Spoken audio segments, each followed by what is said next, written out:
Hey folks, it's Miriam with hothardware.com, and I'm here in San Francisco at the Samsung Galaxy Unpacked event, and I've got the Galaxy S26 Ultra, the Galaxy S26 Plus, and the Galaxy S26. So let's get into them.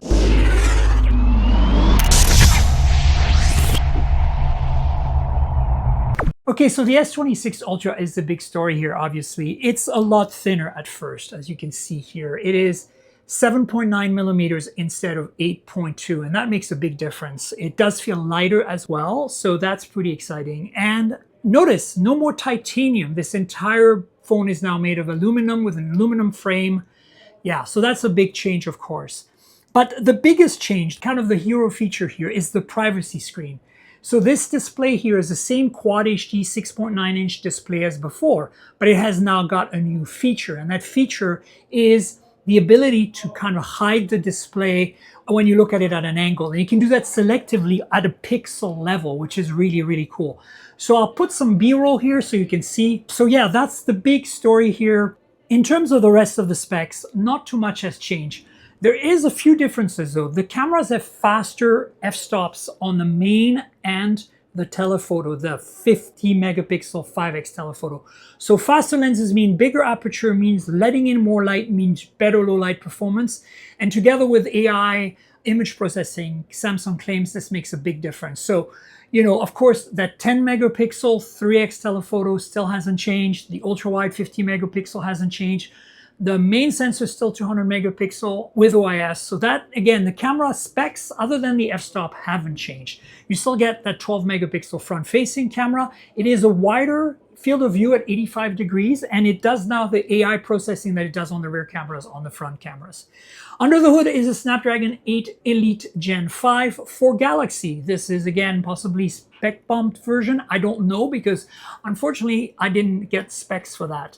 Battery is the same at 5,000 milliamp hour. We do have, which is cool, faster charging this time around. We have 60 watt wired on the Ultra and 25 watt wireless. No magnets in the back, so no MagSafe built in, but cases are available from Samsung that'll give you that MagSafe functionality. So that's pretty cool. As you can see here, you know, the software, there's a bunch of improvements. That's one of the things they're stressing here. A lot of the software features are actually copying what we've seen on Pixel, which is really interesting. But yeah, other than that, we've got, you know, the same old stuff as we normally have on a Galaxy phone, nothing too crazy. In terms of storage and RAM, we're looking at the same as before, 12 gigs of RAM. You get 256, 512, or 1 terabyte of storage. Price is $12.99 this year, but you're getting a thinner phone, you're getting faster charging, you're getting faster lenses, larger apertures. That's the biggest change in terms of the hardware. Some new functionality in software, a lot of it is AI-based. They're offering a lot of features in the camera app in the gallery now, so there's a lot going on with that. So yeah, that's a quick look at the S26 Ultra. Now let's talk about the S26 Plus and the S26. Those haven't changed much at all. The biggest change are actually on the S26, which now has a larger display, 6.3 inch versus 6.2 inch, a larger battery at 4,300 milliamp hour instead of 4,000, and it comes with base storage of 256 gigabytes instead of 128. But you pay $100 more, $899 now for the S26.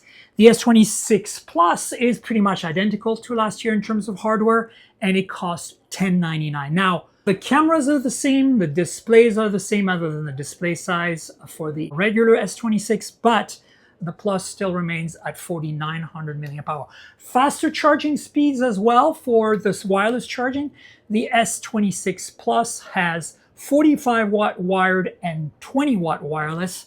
The S26 has 25 watt wired and 15 watt wireless. So that's basically where we're at on the improvements.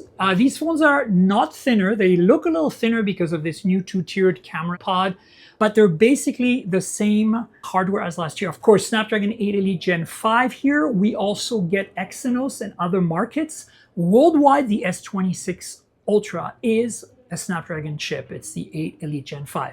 So in some markets, you're going to get an Exynos chip on these. Again, front-facing cameras have a wider 85 degrees field of view, so you're going to get that as well. So that's a quick look at the S26 and the S26 Plus. So Samsung also announced Galaxy Buds. We got the Galaxy Buds 4 and the Galaxy Buds 4 Pro. Like before, the Buds 4 don't have silicone tips, so they have slightly lesser ANC and a slightly lower IP rating. And of course, the Buds 4 Pro have silicone buds and better ANC, better water resistant, etc. So yeah, those are pretty nice because the case now is kind of back to the old design, which is more of a clamshell, so it's easier to put the buds away when you want to stow them. So that's basically what we're looking at with these buds. And that's it, folks. My take from what I've seen here at Samsung Galaxy Unpacked in San Francisco. The star of the show is the new Ultra. And honestly, I think they've done a good job at keeping the price reasonable and adding some of the little features, the little improvements that matter. So yeah, stay tuned for a full review on hothardware.com. And don't forget to like, subscribe, click the bell, and comment below. Let us know what your thoughts are on the new Galaxy S26 series.